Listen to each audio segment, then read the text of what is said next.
Bonsoir à tous et à toutes encore une fois. La nuit vient de tomber. Je viens de déjeuner, j'espère que vous aussi. Et me voilà, me revoilà dans mon bureau.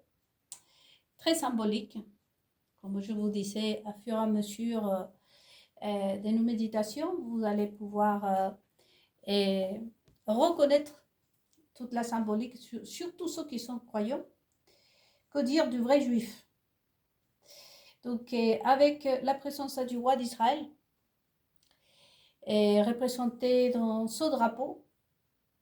Mais comme je vous disais dans la méditation d'aujourd'hui, il faut penser que c'est le roi d'Israël, le Dieu des Juifs, le Dieu des chrétiens, le Père de Jésus-Christ.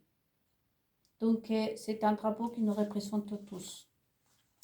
De vous, aujourd'hui je vous ai encore montré mon corps, car tout ça a un rapport avec ce que je vous ai présenté dans la vidéo précédente. Je fais la présentation de Babylone.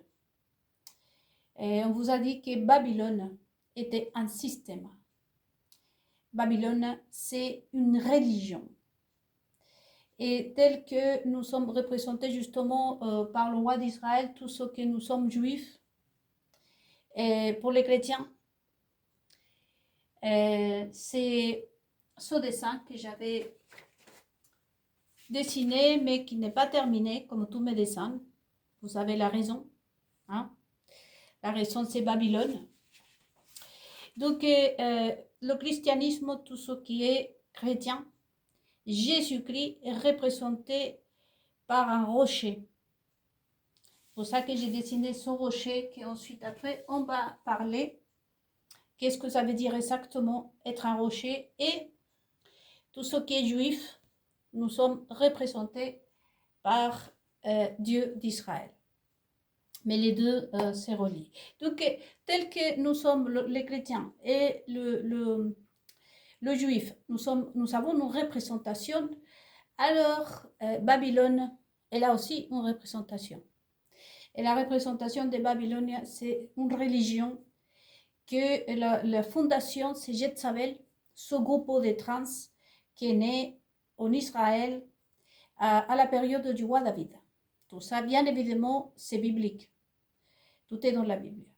Ensuite, elle s'est installée pour de bon, on dit, pour des bons, pardon, pour des bons, sous le règne du roi Salomon. D'ailleurs, je vous ai dit que le roi Salomon, le vrai Salomon, n'a jamais régné. Donc, ce groupe de cette religion-là est composé, vous allez voir, ces marchands, et je vais m'asseoir maintenant, ces marchands de Babylone est composé, bien évidemment, des Talmudiens, des kabbalistes, des faux pasteurs, et bien évidemment, et on pourrait dire que dans le monde moderne, où vraiment ce groupe, cette religion a pris la force, et c'était bien au Vatican, à Rome, sous le règne surtout des empereurs, que je ne vais pas mentionner parce que je ne dois pas donner beaucoup de détails, mais c'était pas Pilate en tout cas. Donc du coup, ça on va le laisser parce que je ne peux pas donner trop d'informations, mais c'est à peu près ça. Donc il a pris la force, la forme, et si vous voulez, il a eu, comment on appelle ça, un code ciré, si on peut le dire comme ça.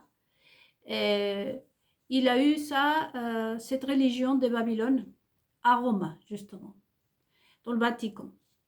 Et donc aujourd'hui, c'est installé aussi avec différentes formes. Jézabel, le groupe des trans, comme je vous disais. Il y a tous ces faux juifs, ces faux chrétiens, et bien évidemment qu'une partie de la maçonnerie, et bien évidemment le peuple aussi. Et beaucoup de gens dans le peuple ne le savent même pas, sont plutôt des collabos, mais il y a d'autres religions aussi qui font partie de cette religion de Babylone. Donc, moi, il faut prêter attention à tous les détails. Ici, dans ce petit bureau, est déjà passé, ce bureau est déjà passé sur BFM TV. j'avais une autre décoration parce que je change tout le temps de décoration. Voyez, et je suis enfermée ici. Prêtez attention aussi, surtout vous les Français, à sens de mots. Il ne parle à personne, il est enfermé par la personne. Il change tout le temps de décoration. Et voyez, reconnaît les mots. Vous avez vu qu'il y avait BFM TV passé aussi.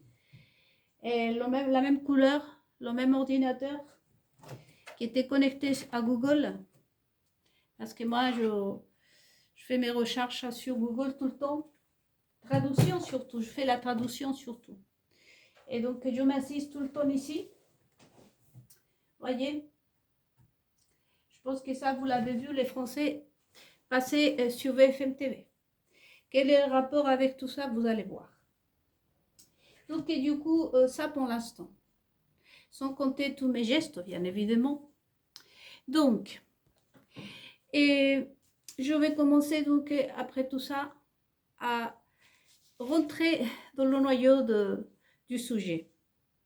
Donc, on sait aujourd'hui que Babylone n'est pas un système, sinon une religion composée, n'est-ce pas, pour tous les mentionner. Donc, transfert de ma destinée. Moi, Nélida, l'esclave de Babylone. Première chose à méditer, bien évidemment, esclave de Babylone. On a déjà mentionné, et encore, tout ce qui compose cette religion que je vous ai présenté dans la vidéo précédente, dans un plateau. Ça aussi, c'est très symbolique. J'ai créé cette Babylone dans un plateau. Je vous l'ai présenté dans un plateau. N'oubliez jamais. Je ferai une vidéo, bien évidemment, du plateau, en complément avec, bien évidemment, le drapeau des Talmudiens, que c'est le faux Israël et qui fait partie justement de cette religion de Babylone. Et en attendant, je vais poster des photos peut-être bien demain matin, de toutes les photos aussi qui m'ont été copiées et que BFM TV, surtout CNews et toutes les chaînes françaises de télévision, ils sont mis en grand derrière. Vous allez voir, vous allez reconnaître ce groupe. Il ne faut pas se plonger sur la personne. Car par exemple, si je prends juste BFM TV, c'est un groupe. Il y a des journalistes, il y a beaucoup de monde dedans. Donc, c'est prêté à ça. Ça veut dire qu'ils sont soit des collaborateurs, soit des esclaves de ce système, mais quoi qu'il en soit, ils appartiennent aussi à Babylone. Ils gagnent de l'argent à travers de tout ce qu'ils sont en train de faire. Bon. Donc, les photos stratégiques que je vais vous poster sur Facebook, à la observer 1000 fois et à la comparer surtout avec toutes les, les portraits des Paris Match et de toutes les comment on appelle ça, les magazines et même les journaux français. Et là, vous allez commencer à repérer et à noter dans votre cahier les têtes de ce système. Et vous allez faire un compte rendu de leur vie, de chacun et chacune. Et là, vous allez avoir beaucoup de réponses à le pourquoi de beaucoup de choses. Et je vous disais dans la vidéo précédente, si jamais vous n'étiez pas là, qu'il faut se préparer parce qu'on va vomir. Vous pouvez vomir. Déjà, rien que voir ce plateau dans lequel Babylone est représentée. Après, vous allez sentir leur odeur aussi. Parce qu'il faut savoir que une autre branche de cette religion de Babylone, ce sont ces trans. Voyez. Et il y a beaucoup aussi de sodomie. Vous le savez. Cette mélange d'excréments à des spermes. Voyez, et je vais devoir, je vous disais dans la vidéo précédente, dans toutes les vidéos que je vous ai postées sur ma chaîne YouTube, de vous préparer parce que je vais devoir utiliser des mots grossiers aussi et des mots très très très sales. Voyez, vous allez voir cette assiette et quand je vais vous le décrire, c'est ce plateau. Déjà, vous allez avoir envie de vomir comme vous verrez certains, probablement journalistes, probablement certaines princesses, probablement certaines personnalités que vous pensiez que vraiment vous admirez même. Et même probablement vous-même. Vous-même, vous avez commis probablement des actes. Quand je parle des actes, c'est action. Et que vous ne vous expliquez pas et que vous avez été jugé pour ça, parce que moi, ça m'est arrivé. Et moi, j'ai dû me défendre, par exemple, de mon mari. Et j'ai tapé aussi. Et j'ai dit des gros mots. Et donc, du coup, parfois, on fait des choses et parce qu'on est poussé justement par ce système démoniaque. À ce moment-là, il faudrait vous réviser vos vies et probablement vous allez découvrir comme moi que vous étiez négocié au diable par ces personnes-là que vous-même vous admirez et que vous passez du temps devant les écrans à les entendre, à acheter leurs magazines, à acheter leurs produits, à les applaudir, à faire des files, dormir toute une nuit pour aller les voir. Donc, je vais aller vite. Si jamais ça se coupe, je vais passer la vidéo parce que comme vous pouvez le comprendre, j'ai beaucoup de difficultés pour faire. Parfois, ça ne marche pas. Parfois, vous connaissez le truc là aujourd'hui. Donc, je commence par contre avec une grande victoire pour nous. Et là, on voit, pour ceux qui sont croyants, la main de Dieu sur ma vie.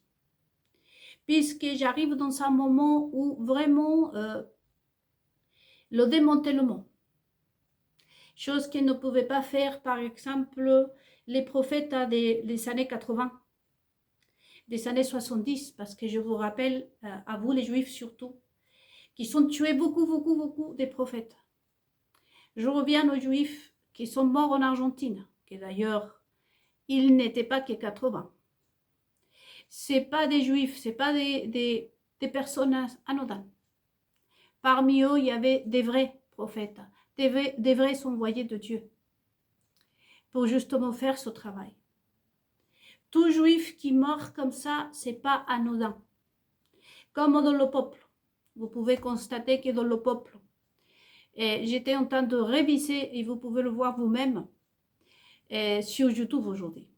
C'est pour ça qu'ils sont en train de censurer. Mais c'est trop tard parce qu'on a déjà vu, les informations sont passées.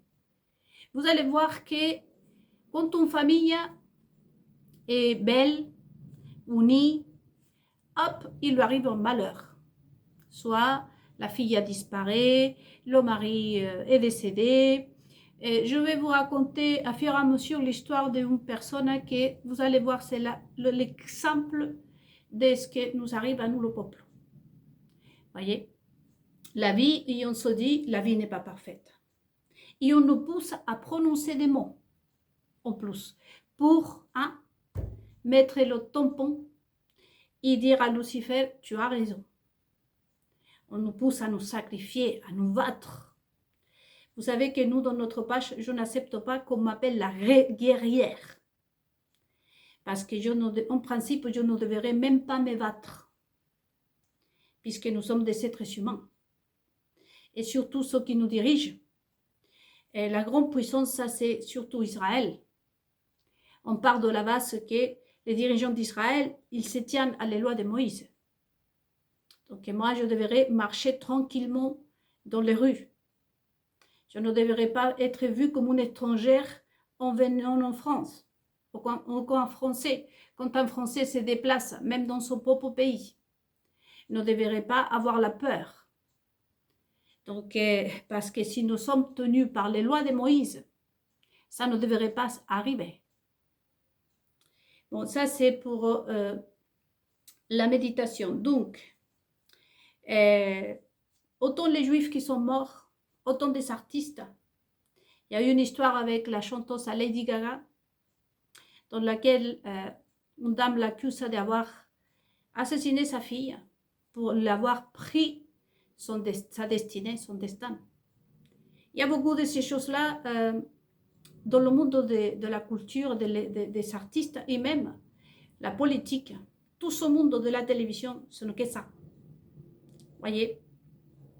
Et donc j'arrive, comme je vous disais, dans un moment, et je remercie notre Dieu parce que c'est lui qui a préparé tous les chemins. dans lequel vraiment autant le peuple juif, autant vous, les croyants de l'Orient, mes frères africains, vous savez déjà tout ça. Ils peuvent me censurer et faire ce qu'ils veulent, c'est trop tard, trop tard.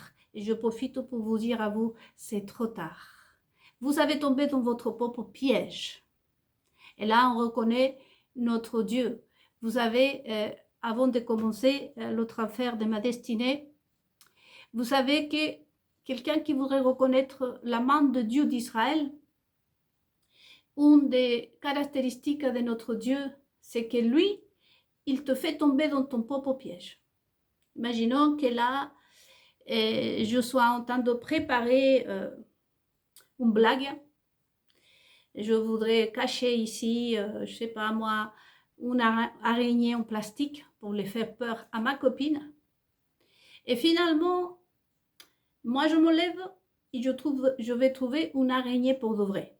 Et 3 fois plus grosse. Et c'est moi qui vais avoir peur. Et c'est moi qui finalement va avoir un peu mal, je vais faire un malaise.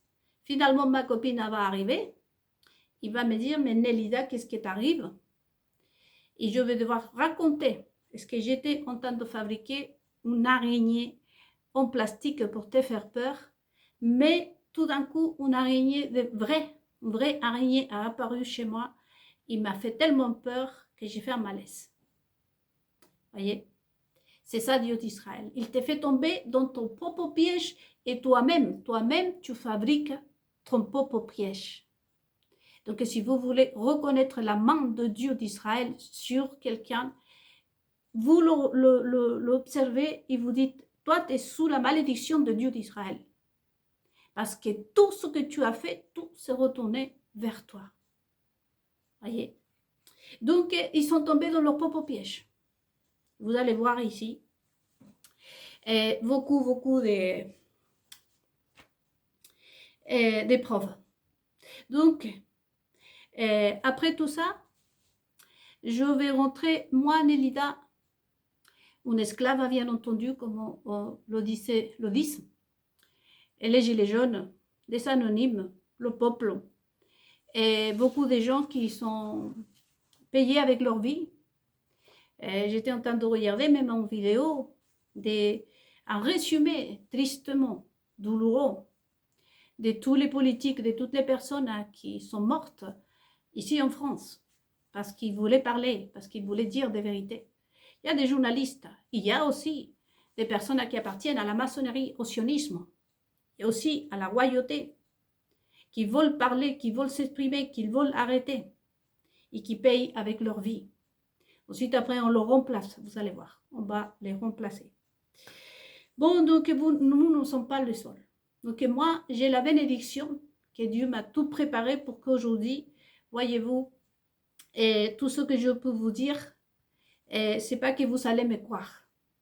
Sinon, vraiment, la volonté de Dieu va se faire. Parce qu'aujourd'hui, il n'y a plus de secret. Ils ne peuvent plus nier les évidences.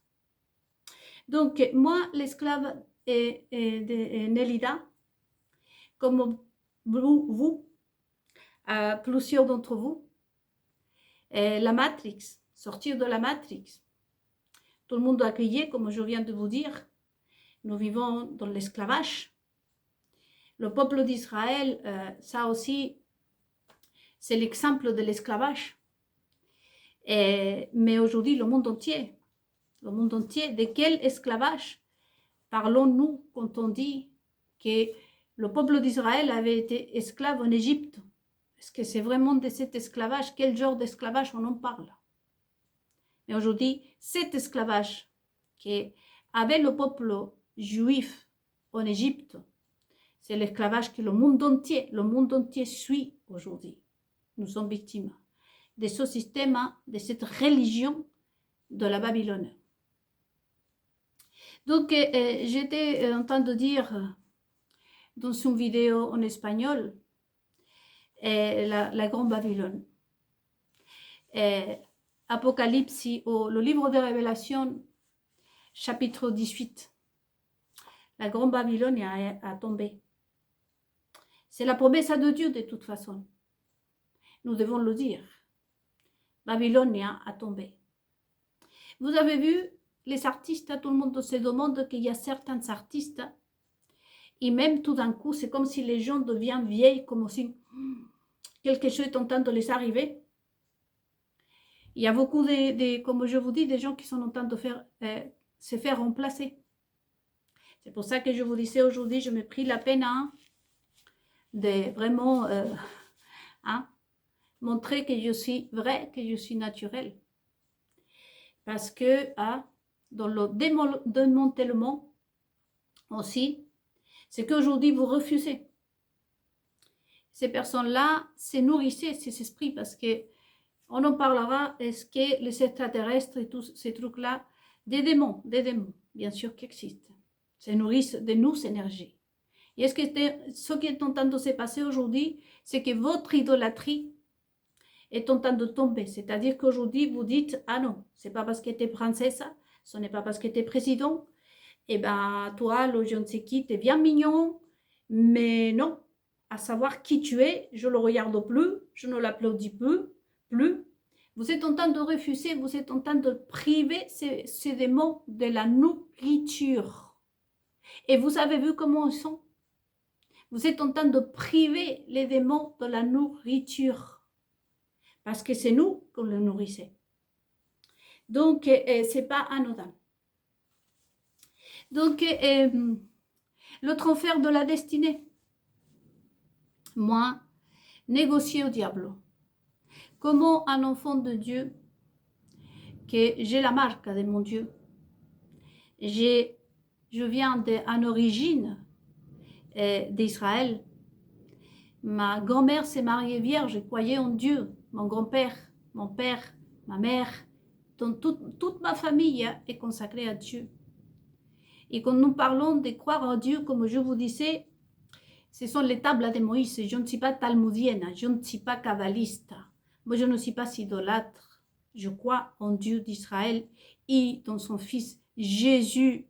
Mais comme aussi, je vous dis que ça, c'est un petit foulard. Est-ce que pour moi, je ne le vois pas parce que ce foulard, je le vois. Mais j'ai toujours cru aveuglement de mon Dieu. Voyez? Et comment ça se fait qu'une femme comme moi, en plus avec tout ce que vous avez déjà vu, mes talents, mes capacités, que ce soit, imaginez-vous, biblique, que ce soit littéraire, artistique, je n'ai pas voulu faire l'université, la fac, parce que je détestais. Et c'est ça la vérité, parce que finalement, j'allais devenir psychologue. Ça ne m'a pas plu. Et après, j'ai fait des études pour être vraiment dans tout ce qui est commerce. Mais encore une fois, ça ne m'a pas plu. J'ai tout abandonné, j'ai pris ma valise, je suis venue en France. Plutôt à vivre la vie simple, comme vous savez déjà mon histoire. Mais comme une femme comme moi, voyez-vous, garde ses principes, ses convictions. Et comment, moi, en faisant tous ces efforts-là, Nélida, tu peux te permettre de dire que tu as été négocié à Satan. Puisque à moi, mon pasteur m'a dit, à la synagogue, on m'a dit, le rabbin m'a lu le texte dans lequel nous, une fois qu'on accepte Dieu, une fois qu'on est enfant de Dieu, une fois qu'on fait le jour de l'expiation, une fois qu'on fait Hanouka, etc., nous sommes de Dieu, nous avons la marque de Dieu. Tu ne peux pas dire ça, Nélida, c'est contraire à la Bible. Mais pourtant, Jésus-Christ l'a dit. Simplement, Dieu d'Israël, un jour, va s'asseoir et va dire, venez mes enfants, toi, tu vas par là, toi, tu vas par là. Jésus-Christ l'a dit, Jésus-Christ a dit, nous a dit, que vient dans tout le monde quand il dit dans les derniers temps. Vous ne savez pas bibliquement qu'est-ce que ça veut dire cette phrase. Restez sur le fait qu'il y a il arrivera, comme on disait le prophète Jean-Baptiste. Il va y avoir un jour, le jour du Seigneur, pas le jour de Jésus-Christ, le jour de ce Dieu d'Israël, du Créateur, du Fondateur, qui a fondé Jésus-Christ, qui a fondé ce monde. Il arrivera un jour, le jour du Seigneur, de Dieu, de ce Dieu d'Israël, du Père. À ce moment-là, comme disait Jésus-Christ, c'est lui qui va dire, toi tu m'appartiens, toi tu ne m'appartiens pas, toi je te reconnais, toi je ne te reconnais pas. Et à ce moment-là, bien entendu, qu'on dira, mais Jésus-Christ, tu ne me vois pas, c'est moi, dans ton nom j'ai chassé des démons, j'ai prêché ton évangile, tu sais pourquoi je suis mort, pour te prêcher toi, mais Jésus-Christ va le dire, mais moi je ne te connais pas. Voyez? Il y aura beaucoup de personnes qui sont mortes pour la cause de Jésus, à qui Jésus va répondre ça. Et la Bible est complète, remplie de ces textes. Donc, j'étais bien négocier au diable. Et vous aussi. Pourquoi? Comment ça se passe? C'est ça, je pense que vous avez hâte de savoir comment ça se passe. Simple. Je viens de vous expliquer que le but des Babyloniens, cette religion, c'est de vraiment s'approprier de la terre entière et aussi nous les âmes, nous les êtres humains, nous âmes en particulier.